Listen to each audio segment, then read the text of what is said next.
Au revoir et à bientôt. Non, je suis là. Bonjour, je suis Espoir Mokala et je suis formateur en vente professionnelle. Dans cette vidéo, je viens pour continuer avec vous.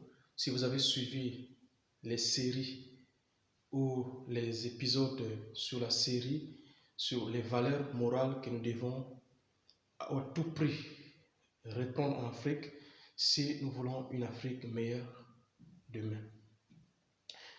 Dans cette vidéo, je vais te parler de la troisième valeur morale qu'il nous faut absolument avoir ou pratiquer si nous voulons le renouveau de l'Afrique. Nous sommes en train de travailler sur le mandat de la rééducation des consciences, des mentalités. Parce que nous sommes persuadés que c'est grâce à cela que nous pouvons espérer une Afrique meilleure demain. L'Afrique n'a besoin de rien sinon que ses hommes. Elle est une Afrique qui, démographiquement, elle est en pleine croissance. Mais ce n'est pas le nombre de personnes dont nous avons besoin. Mais ce dont nous avons besoin, c'est la qualité des cerveaux. Et c'est effectivement cette qualité de cerveau pour l'avoir, cela passe par la conscientisation donc, des mentalités, le changement des mentalités. C'est pourquoi je te parle aujourd'hui de la troisième valeur morale qu'il nous faut absolument cultiver en Afrique si nous voulons une Afrique meilleure pour demain. Et cette valeur que je vais te parler aujourd'hui, dans les deux premières vidéos, je te parlais le respect de l'aîné. Je crois que tu as bien noté ça, que tu as bien compris cela et que tu le pratiques déjà si tu m'entends dans cette vidéo. La deuxième valeur que je t'ai parlé du respect de la femme parce que c'est la porteuse de la vie. Si nous dégradons la femme, nous dégradons aussi la qualité de la vie sur la terre ou dans nos familles, dans nos pays respectifs. Alors cette troisième valeur que je vais te parler, c'est l'encadrement des enfants. Les enfants sont la force et l'avenir de chaque peuple. Et l'éducation, l'encadrement des enfants, c'est un point qui doit être pris avec le plus de sérieux que nous pouvons imaginer. Parce que ce que nos enfants seront demain dépend de la qualité de l'encadrement que nous allons les donner aujourd'hui. Là, je m'adresse à toutes les consciences africaines, que ce soit les mamans, que ce soit les papas, que ce soit les grands frères, les grandes sœurs. Chacun de nous, nous devons participer à cet élan ou à cet effort d'encadrement des enfants. Parce que l'avenir de notre continent en dépend étroitement. Aujourd'hui, le monde est en train d'évoluer dans un système mondialisé, un système éducatif mondialisé, mais c'est un système qui est à saturation.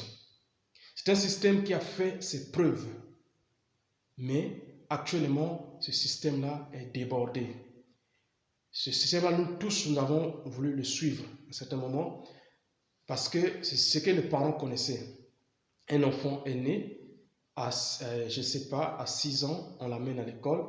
Après 12 ans, l'enfant a peut-être son CP. Je ne sais pas, à 19 ans, il a son bac, il va à l'université et il regroupe des diplômes. Et là, il va chercher à travailler. Je n'ai pas de problème avec ce système-là, ce système d'encadrement, ce système éducatif. J'ai aucun problème avec ça. Mais sauf que ce système a fait ses preuves à un certain moment, mais actuellement ce système ne fonctionne pas. Voilà pourquoi aujourd'hui, dans le but d'assurer une vraie éducation à nos enfants, nous devons repenser le système éducatif. Nous devons repenser le système éducatif pour offrir à nos enfants le meilleur. Nous devons revoir le système éducatif depuis les bases. Voyez-vous? L'éducation à la maison, l'éducation dans le cadre de la société, l'éducation financière, l'éducation dans le cadre familial, donc le mariage et les relations humaines.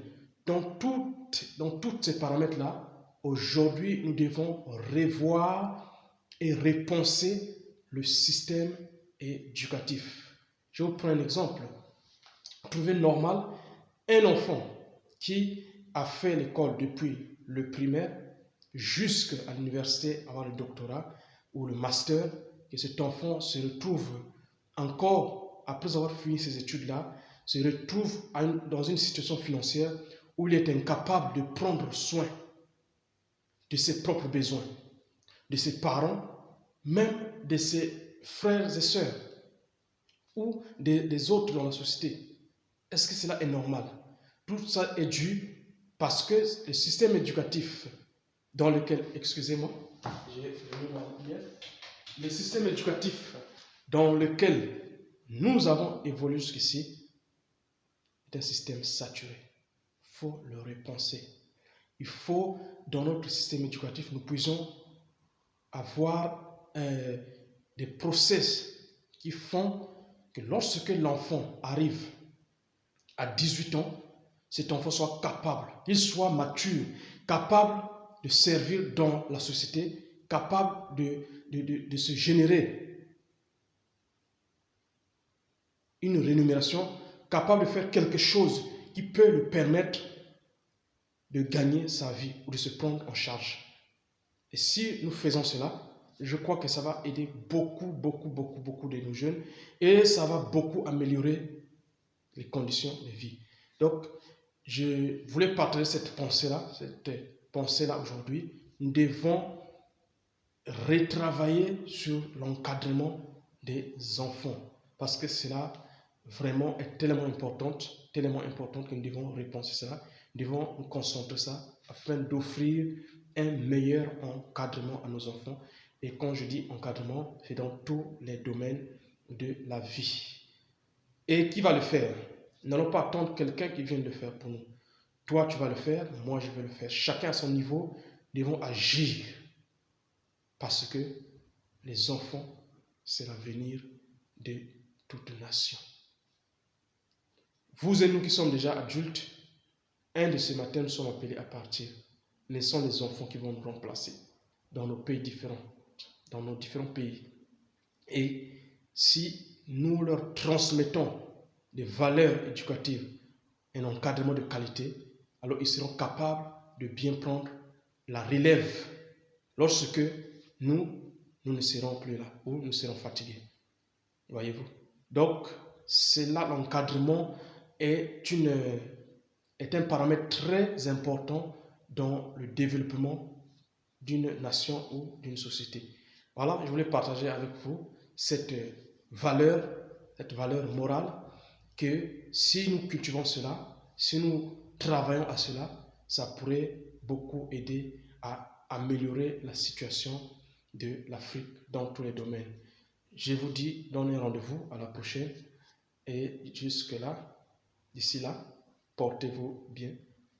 Ciao.